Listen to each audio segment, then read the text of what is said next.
Sé que de haber subido este video hace un mes, llegué tarde como siempre. Hoy les vengo con un rank de las películas de terror del 2024. Es una lista totalmente subjetiva por si acaso. Pueden que haya películas que a más de uno le haya gustado y estén un poco más abajo de lo que deberían. Y a lo mejor va a haber una que otra bien arriba que van a decir y que, pero ¿por qué esta película está ahí? Bueno, uno a veces tiene mal gusto, pues. Afraid se me hizo increíblemente mala y no me sorprende porque fue hecha por el mismo director de Luna Nueva. Esta película está tan conectada con el tema de la inteligencia artificial que miren, hasta el guión parece hecho por ChatGPT. Es una cosa realmente lamentable. Es que con el simple hecho de ver el póster, el tráiler o simplemente el título de la película y en donde hacen énfasis en la AI, Dios mío santo. O sea, de verdad que es una cosa que tú dices, uy, pero ¿por qué hicieron esta película? Además de tener varios de los peores intentos de jumpscare que he visto en un buen tiempo. Para ver algo similar, prefiero ver esta película de Disney Channel que, mira, tiene más sentido que esta vaina. Y2K fue también una cosa que yo dije, yo no entiendo por qué esta la andan recomendando. O sea, yo sé que cuando salió tampoco fue como que la película más sonada porque salió ahorita a fin de año, pero sí le hicieron un marketing bastante decente. Tiene un vómito de referencias de los finales de los 90s y los 2000 que te hace preguntar, ¿esto es una parodia? ¿Esto es un homenaje? Mira, no me queda claro qué coño es. Cansa, llega un punto que agota. Y tal vez lo mejor fue Fred Durst y con todo y eso lo pongo en duda. Hay un momento en que empieza a cantar una canción que es y que... Y bueno, la película realmente tiene unos clichés y unas cuestiones que se nota que son intencionales porque son clichés de la época, pero y el CGI y todo, no, es que es terrible. O sea, sentí que a momentos veía los gráficos de mini espías 3D. Y miren, yo no sé por qué yo me sigo sometiendo a ver películas de M. Night Shyamalan. De verdad que la verdadera trampa de Trap fue haberme sentado y haber aceptado ver esta película completa. Es bastante absurda y ridícula, pero no en un buen sentido. Además que esta película pareciera que la hizo para promocionar la carrera musical de su hija, que por cierto, tantas canciones agotan y son súper olvidables. Y los diálogos parecen de videojuegos, de NPC.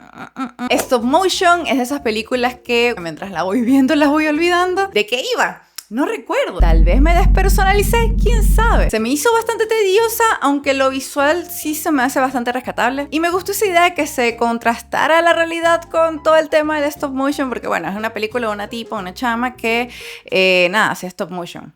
Aunque siento que hubiese quedado mejor como un mediometraje o un cortometraje, no tanto como una película, porque se vuelve bastante aburrida y ya entiendes el punto de la película bastante rápido. Esta sí yo creo que nadie se la esperaría tan abajo, pero porque mucha gente lo ha puesto demasiado arriba, y es Vermines Infested. Esta es la película francesa más gringa que he visto en mi vida. Es un mix entre aracnofobia y rec, solo que en este caso la película se tomó demasiado en serio a sí misma. ¿Quién se puede tomar en serio una película de unas arañas asesina? Aunque sí creo que es efectiva si te dan miedo a las arañas, cosa que a mí me sucedió viéndolo. O sea, yo sí, es verdad, tuve la mitad de la película con cara de grima y contorsionándome, y no por eso no me gustó, porque de hecho esos momentos sí me gustan. Me agrada que una película me haga sentir emociones fuertes y viscerales. Pero en este caso, sentí que nada más fue eso. Para mí se sintió como una película más del montón de los 90s y los 2000, solo que con una fotografía moderna. Esta película que les voy a mencionar, miren, yo sí la entré con todas las ganas. La película se llama Don't Move y esta película empieza muy bien porque miren, imagina que estás a punto de irte con San Pedro. Tú dices, bueno, chao pescado, yo me voy de acá. Y que bueno, de repente llega un tipo que te dice, mira, no lo hagas. Vive la vida. Vive la vida y no dejes que la vida te viva. Y de repente ese tipo te secuestra. Un poco tragicómico. Y por un momento sí pensé que me gustaría porque el villano es este actor que aparece en American Horror Story. El problema de la película creo que es la historia, se alarga mucho, realmente no es muy interesante, no tiene más que justamente eso de que la tipa queda paralizada. Y lo peor del caso es que el título no cuadra con lo que sucede en la película, porque se llama Don't Move. No es que esté evitando moverse, es que literalmente no se puede mover. La película se debería llamar Can't Move en dado caso. A esta le dediqué un video que lo considero el video más mamador que he hecho en mi vida y quiero pedir disculpas al respecto.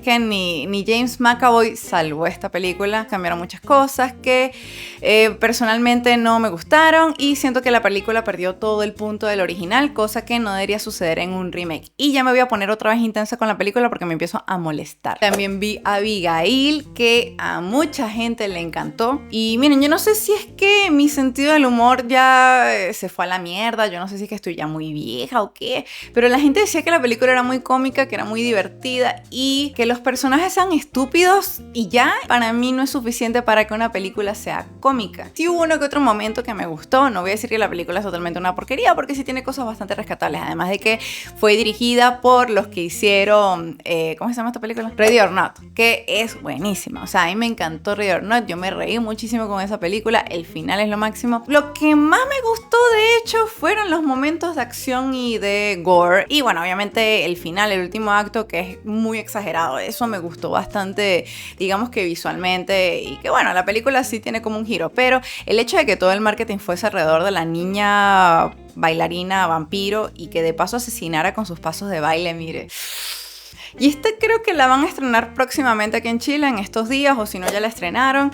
Se llama Oddity, también es una de las que más han hablado del año pasado, que también dicen que buenísima, que bueno, que da miedo y lo que sea. Solamente tiene un jumpscare que realmente es muy bueno. De hecho, yo creo que se gana el premio al mejor jumpscare que vi el año pasado. Está bien hecho, no lo quiero spoilear mucho, ni siquiera quiero decir en qué momento de la película aparece, pero lo que les puedo decir es que no es al final, y eso hizo que yo viera la película como con las expectativas un poco más altas, porque la película me tenía bastante aburrida, pasó eso y yo dije, ok, ya la película se va a poner intensa, y resulta que te intentan mantener la tensión hasta el final, pero realmente no sucede mucho más, y de hecho el final dentro de todo es bastante predecible. También vi Inmaculada, que bueno, esta estaría más arriba si no fuese por el villano y el final. Al principio era como que perturbador, y de perturbador pasamos muy rápido a ok, ya ¿qué es esto? Pero realmente para mí lo que arruinó la película fue el villano. Pareció un villano de comiquita, muy caricaturesco. O sea, le faltaba que le pusieran los cuernos. Así de chicos, sí, son muy malos. Pero ¿qué es esto? Vale. Lo positivo es que Sydney Sweeney lo hizo muy bien. De verdad que ha demostrado ser una buena actriz. Además que tanto como en la fotografía y la escenografía destacan bastante. Y esto que voy a decir puede que caiga un poquito mal. No me gustó mucho que digamos la trilogía de Ty West. Me pasa que es que el director se me hace muy básico. Pearl sí se me hizo bastante única, de hecho es la única que me gustó realmente, es la más original de todas. En Maxine volvió a utilizar lo del pánico satánico de los 80, que de verdad pareciera que este tema le encanta porque The House of the Devil también va de eso, solo que esa es como una copia del bebé de Rosemary. Me parece un final muy ridículo para una historia que no parecía ir para allá. De cierta manera, y no sé qué opinen ustedes, pero pareciera que no sabía cómo finalizar la trilogía. Aunque como en sus otras películas, la estética y las escenas violentas son brutales. Vi Azrael. Es una película que está bien actuada, o sea, porque es una gente que está en un culto y bueno, no pueden hablar. Una gente que está muda por la vida y no pueden decir nada. Entonces es una película técnicamente muda. Pero ¿qué sucede? Llega un punto que la película es tan repetitiva, o sea, que repiten una cosa otra vez porque es la tipa escapando de esta gente, pero se repite y se repite la cuestión y se repite y vamos otra vez por la... Ay, no, llega un punto que ya estoy que ya, marico, ya termina la película. Y siento que el 2024 fue el año de las películas sobre mujeres embarazadas, alguna vaina rara. Creo que con esto medio spoileé la película, lo siento. Aquí les tengo una pregunta. ¿Por qué no tener algo con el monstruo que vive en tu closet? Miren, Your Monster no pensé que me fuese a gustar tanto. En parte es como un musical, es una gente como armando un show tipo Broadway. De hecho también tiene mucha fantasía, unos temas psicológicos y al mismo tiempo es como una Bella y la Bestia. No es lo mismo, pero parecido. Se sintió como una película de Disney bien turbia. In a Violent Nature es básicamente el slasher más mamador que he visto en mi vida. Aunque admito que me gustó la idea de seguir al villano como si fuese un videojuego. Este es básicamente villano de Slasher Simulator. Y bueno, en realidad es bastante simplona. Es el típico slasher, solo que tiene una fotografía espectacular y una manera bastante peculiar de contar la historia. Además que tiene una de las muertes más creativas de los últimos años. Esto puede que haya gente que diga cómo está tan arriba. Sé que esta es una película de amar o odiar y es I Saw the TV Glow. A duras penas se podría decir que es una película de terror, pero sí tiene elementos de terror. ¿Qué más terrorífico que haber sido fan de una vaina tan mala durante tantos años y de repente haberte dado cuenta de que llevabas años viendo una da miedo. Aunque realmente el verdadero terror de toda esta historia es la psicología detrás de la misma. Todo eso de descubrirse, el miedo de ser uno mismo, el vivir una mentira o darte cuenta tal vez demasiado tarde, has malgastado tu vida tal vez. Es bastante confusa, siento que hay que verla por lo menos un par de veces como para poder captar todo, porque la manera en la que está contada, toda la historia, simbolismos, es una película, digamos, bastante compleja. También tiene elementos visuales que son muy llamativos, de verdad que la estética me gustó muchísimo. Y admito que me encanta el chisme, o sea, yo vivo por el chisme, yo sigo viva por el chisme. Bird Eater es esa película que, si ustedes son como yo, la van a disfrutar. Yo tampoco diría que es como de terror, aunque la categorizan dentro del género. Yo creo que el verdadero terror de esta película es que hay hombres como ciertos personajes en la película, en la vida real, teniendo parejas, haciendo cuestiones, estando presos. En base también me recordó un poco a It's What's Inside, aunque no es lo mismo. Pero el hecho de que es un grupo de gente que se reúne una noche y bueno, en esa noche suceden cuestiones, todo el mundo se deja en la calle, más o menos parecido. Y una película de zombies hecha por franceses. Max me gustó muchísimo. Cada acto de la película está protagonizado por un personaje distinto, entonces eso la hace como bastante dinámica, no te aburres viendo la película para nada. Va básicamente una noche de fiesta que termina increíblemente mal. Y no diré más nada porque recomiendo verla sin saber absolutamente nada. Mientras no sepa, mejor. Y sinceramente yo no quería ver The First Omen. Realmente no soy muy fan de The Omen. La única que vi fue la versión de los 2000 que salió de ese remake, que bueno, yo la vi en ese momento niña en el cine y no me gustó para nada. De verdad que no fue una película que disfrutara. Igual he pensado volverla a ver qué tal, pero creo que no es muy buena, no estoy segura. Y aunque ya tenía una idea de cómo iba a terminar la película, porque bueno, esto es una precuela de algo que bueno, o sea, uno ya sabe que va todo de Damian, el niño diabólico, el anticristo. Digamos que en la manera en la que contaron la película, todo lo que sucede es bastante entretenido y hay momentos bastante tensos. Perfecta para reconsiderar si quieres ser monja. Ojo ahí. Yo viendo todo el drama sobre el uso de inteligencia artificial, que bueno, es otro tema, o sea, yo no me voy a meter ahí en eso, otro peo. Hay que estar claros que Late Night with the Devil estuvo bastante original. Tal vez un poco ridícula, pero sí original. ¿Es absurda? Sí. ¿De mal gusto? Tal vez. Pero me divertí un montón viendo esa película y a veces con eso me basta. No todas las películas tienen que ser súper elaboradas y dejar un mensaje súper profundo. Con que a lo mejor visualmente sea entretenida, la historia también me parezca entretenida y esté bien actuada, puede que sea suficiente dependiendo del tema de la película. En este caso me encantó. El final fue lo que yo quedé como que ¿qué? Esto se lo sacaron del culo, pero me encanta. Y bueno, también vi la película de terror hecha para los religiosos. Heretic. Jude Law en esta película hace como de una especie de Jigsaw ateo muy intenso. Excuse me. Que si fuese metalero es de los que te ve con una franela a una banda y te dice, mira, dime 3 películas. 3 películas. Y siendo muy, muy honesta, hasta un punto estuve súper de acuerdo con Hugh Grant. Yo dije Hugh Jackman antes. Ay, estoy confundida. Porque desde mi perspectiva solamente soltaba factos. Pues el tipo la perdió y bueno, ya ahí se cayó todo. Aunque de verdad, qué pesadilla estar con un tipo así encerrado en un sitio secuestrado. O sea, y que te empiece, bueno, vamos a jugar un juego. Ay, Dios mío. Y Monopolio. Ay, no. Monopoly. O sea, lo que es jugar Monopolio. Y Longlegs merece el premio de la película con el mejor marketing del, no sé, de la década. La primera parte de la película a mí me tenía ganada, comprada. O sea, yo dije, Dios mío, estoy viendo aquí una obra de arte. Esto en efecto es cine. Por lo menos lo de la sombra que se ve en el fondo en distintos momentos de la película. Toda la manipulación hacia la protagonista. Me encantó. Pero sí creo que el final pudo haber sido un poco distinto. O tal vez hubiesen cambiado como la manera en la que dicen ciertas cuestiones para que no fuese tan obvio al final. De hecho, me dio en un punto sueño la película y todo. Como por la mitad de la película yo ya estaba en el cine y que... Además que Nicolas Cage, más que perturbarme, me dio risa. Y creo que esta es la que les voy a hablar, no la han mencionado mucho, es una que se llama What You Wish For. Tiene una premisa bastante simple, pero genera muchísima tensión. Es de esas películas que uno está como con taquicardia viendo la vaina. ¿Qué les puedo decir? Es mi tipo de película. Mientras más tensión me cause, más calma siento en mi interior. Es una película que te enseña que no andes de envidioso, que no andes pendiente de lo que hace el resto. Mira, usted nunca sabe qué roncha ha pasado a la otra persona, qué cosas ha sacrificado para estar en donde está. Esta película se torna bien turbia, de verdad. Y miren, voy a abrir una petición para que Smile 2 sea la base para la nueva película de Scary Movie. Tiene demasiados momentos para hacerle como una parodia. La parte del baile, eso... Tal vez me gustó más la atención que me generó la primera película, pero me parece que a esta le dieron como un giro a la historia que, bueno, no se siente como un refrito. Yo no sentí que vi la misma película por segunda vez. Y de hecho que estoy intrigada porque supongo que va a salir un Smile 3 por cómo terminó. Y bueno, como les dije anteriormente, a diferencia de Trap, esta sí tiene canciones memorables, canciones que sí uno podría decir como que coño, sí están buenas. O sea, Jasmine cantó 10 de 10, lo hizo excelente, actuó súper bien. Yo amo cuando una película busca entretener, dejarte un mensaje y jugar juegos mentales contigo al mismo tiempo, y esto es lo que, digamos, ocasionó en mí. It's What's Inside. ¿Quién diría que una película de Netflix iba a ser tan buena? Tiene unos momentos que tú dices, Dios mío, pero aquí estamos haciendo cosas distintas. Ha sido una de las películas más divertidas que he visto en un buen tiempo, bastante confusa en momentos, porque bueno, como son unos personajes que van cambiando de cuerpo, la película intenta dentro de lo posible que no te confundas tanto, pero es que en un punto como tanta gente que ya estás y que Dios mío, pero ¿quién es quién? Ya me volvió un culo.